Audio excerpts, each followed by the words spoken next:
believe it or not, after 5 days in Egypt, this is the first day in Egypt where we've not had police literally like on our tail the whole time. But what I've witnessed, and maybe I'll show you some images and stuff like that, is like a complete and utter centuries long conspiracy.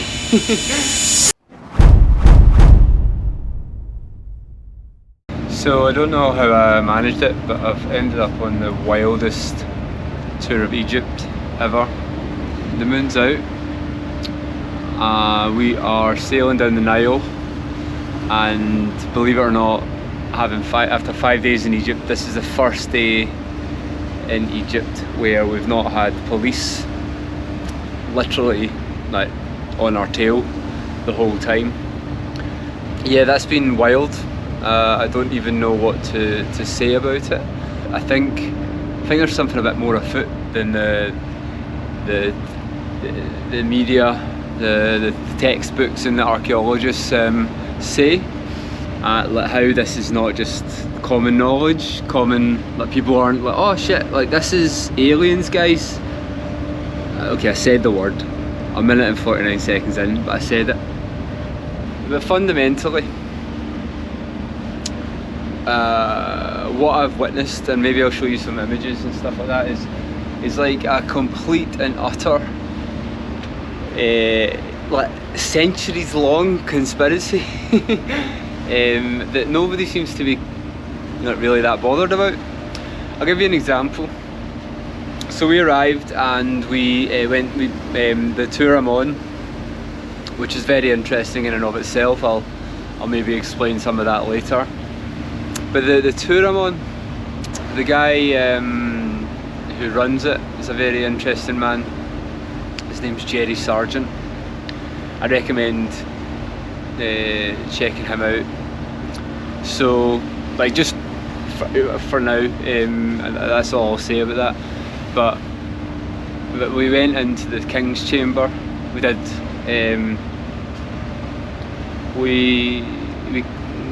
We kind of did a group meditation, let's call it, and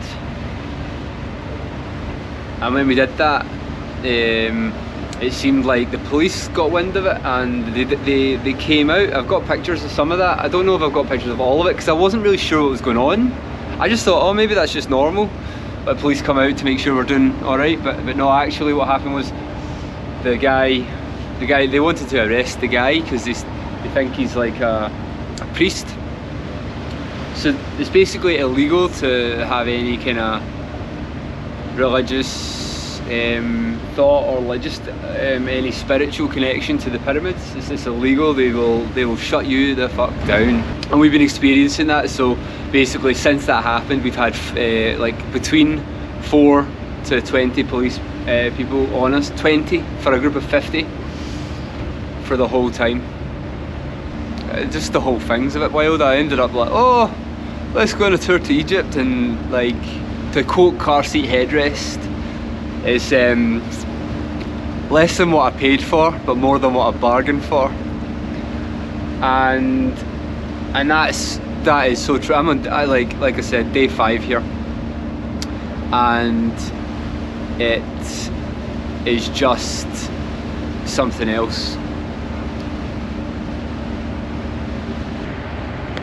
Oh, this has just become a video diary of my wild tour in Egypt. But what I've witnessed over the last few weeks or few days has been nothing short of insane, and it leads me to believe that there's something much bigger that we are not being told, that we're not being told by our governments or our education system or media. It's very clear to me what's happening with the pyramids. In fact, and not the pyramids, just the whole of Cairo and Egypt as well. It seems like a willful obfuscation of the truth of what's going on here, and nobody's talking about it. Like, I'm just some guy on a holiday, and I'm like going, guys, there's something up here. I've never really been interested in the pyramids, but I felt a pull to come here, so here I am. We just want to say hi since we're neighbors. Hi. When you're naked in there, you should close the blinds because we'll be able to check you out. I'm a sexy man. Thanks very much. Do you want to be on my video? Okay. Yes. Who are you, and why are you here? Oh, I'm Tanya, and I am here with Star Magic because I've never been to Egypt, and I'm super excited to visit all the sites and do like powerful energy stuff with people that are pretty wise and knowledgeable. Thanks, Tanya. You're welcome. No, I'll try to. I mean, if you want a show, I can tell you when I will be getting naked. Okay. Yeah, maybe. And then be like, shake it, shake it. Shake it. I do shake it when I'm showering. It's so fun. This is so fun. It's very fun. Today, I got told off for meditating. So I was in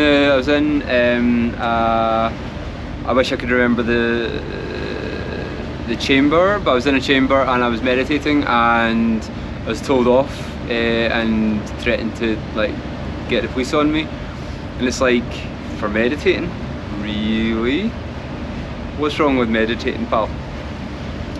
And I think the upsetting thing about Egypt is it's so poor. It's like they don't know how much they're being controlled. They don't know. They really don't know that God is inside them, and that they are infinite beings. They're oppressed and repressed, and it's an incredible juxtaposition of a place that was once very holy and is now absolutely not holy at all. It's the opposite. It's depravity, it's squalor, it's poverty, it's authority, and all the while, all of that set against the backdrop of what can only be described as alien activity. And they try and tell you about the pyramids and all of this kind of stuff, but I'm going to start doing some more work on this and uncovering it and talking about it and talking about what I have, what I'm seeing on this tour. So the reason why I didn't start videoing was because I figured, who wants to listen to some Scottish guy on a trip to Egypt? Blah blah blah. There's the pyramids. There's some stuff, hieroglyphics and that.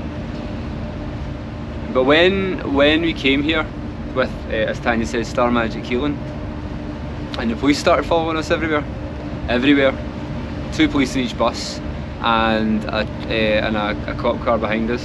In fact, a cop car behind each bus. I started thinking, wow, this is very odd. And they're following us around the tombs, following us around everywhere. So it's not just like 1 or 2 places, really following us down, doing everything, making sure we're not meditating, making sure we're not misbehaving. Not just misbehaving, but I'm in a group with like 90% women, and they see fit to send police on us. It is wild. At this point, I'm in no doubt whatsoever. I'm covered in mosquito bites after that. Oh my god! Oh. No doubt that we are living in times that are going to start, things are going to start changing. I feel that we're on the precipice of sort of a big change.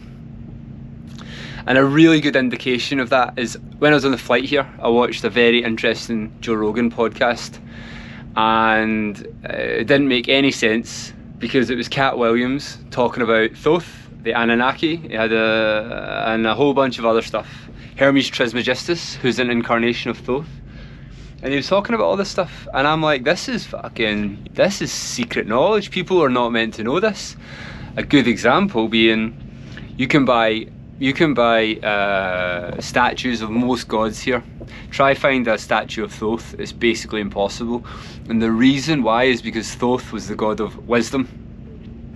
And when you start reading about Thoth, yeah, you don't need to look too far with Thoth to understand that there's some really, really deep knowledge about our reality that is being kept from us. And maybe if I can do one thing with this video diary is maybe show how that is kept from us at scale by governments, by media, and by our own ignorance, really, and our own our own acceptance of a narrative that maybe was given to us 100 years ago, 500 years ago, or whenever we started uncovering this stuff. What I don't understand is how synchronous. So I don't know whether you read Carl Jung, but I've seen a lot of synchronicities like coming towards this this journey. Like the fact that I was watching that Joe Rogan podcast on the way here, I was like, whoa, that's so crazy. I was just like la la la and listening, and I was like, they started talking about Rolls Royces at the start of it, and that's really synchronous for me because I've only listened to Joe Rogan a few times recently, and I love him, but he's always talking about Osho and his Rolls Royces, and I'm always like, yeah, like hopefully Joe Rogan knows about Osho and like what Osho was trying to do with the Rolls Royces, and like I've heard Joe say that Osho's the real deal, and I'm like, okay, like he's the real deal, so like what's going on here? But anyway, they started talking about Rolls Royces, and I was like, oh, they're going to talk about Osho again. I like when he talks about Osho, but they didn't. They started talking about Egypt, and they started talking about the Anunnaki and Amun-Ra. Maybe they didn't talk about Amun-Ra, but they started talking about the Anunnaki and how we are basically a slave race. And that is fucking true. Quite honestly, if you think about it, there are very few free people. I consider myself one of them. They're all fucking bogged down with the money and power and what icky bullshit, man. There's more to life than that, and maybe that's what I can do with this video diary, is maybe just start to surface some of that, because maybe what I thought was like a temporary conspiracy, maybe it goes a bit deeper. Who knows? But to witness such absolute shocking poverty and depravity that exists in this like once beautiful, amazing, stunning city and country against a backdrop of like what was incredibly a holy site, because the pyramids are impossible. I want to be clear. If you're in any doubt as to how the pyramids were built, go listen to the Ra Contact or the Law of One.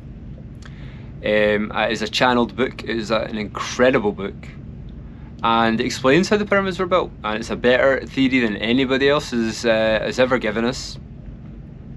And that is that they were created by the race Ra, and you could call them an alien race, I guess, and they were created with thought. And that maybe ties neatly into what I was talking about in my last video to a lot of you, which was the whole world is thought, right? Everything is thought. Our countries are thought. Somebody had an idea, put energy and focus and drive and love into that project, and here I am on a boat or whatever, wherever you are, you're sitting in a lovely house, which again was in somebody's mind at some point. The video camera, the TV or the mobile device you're watching this on, again, sometime it was thought, and it was maybe either single thought or group thought.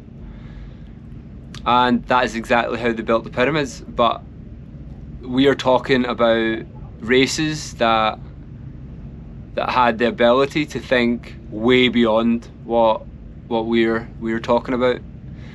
And if you think about yourself as almost like a walking antenna, right? You're a walking, talking, conscious, semi-conscious in some cases, antenna to the divine.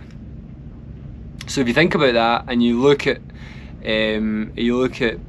people like Queen Nefertiti, these people had elongated skulls, and that's because, quite honestly, to my understanding, they must have had a very, very advanced pineal gland where they were incredibly connected to the divine and incredibly connected to the ability to create from thought, because we all create from thought, some just at a slower pace than others, but we all create from thought. If you're going to get up and have some food in the moment, go to the toilet, you have to have that thought first and then you go do it. But this is it. This whole thing is thought. The pyramids were created with thought, and it is evident that that's being kept from us, because if we all knew how powerful we were, then we could do anything. Anything. I've been Andy. You have been beautiful, and I thank you for coming on this journey with me. And as far as I can see, it's only just started. Adonai. Adonai.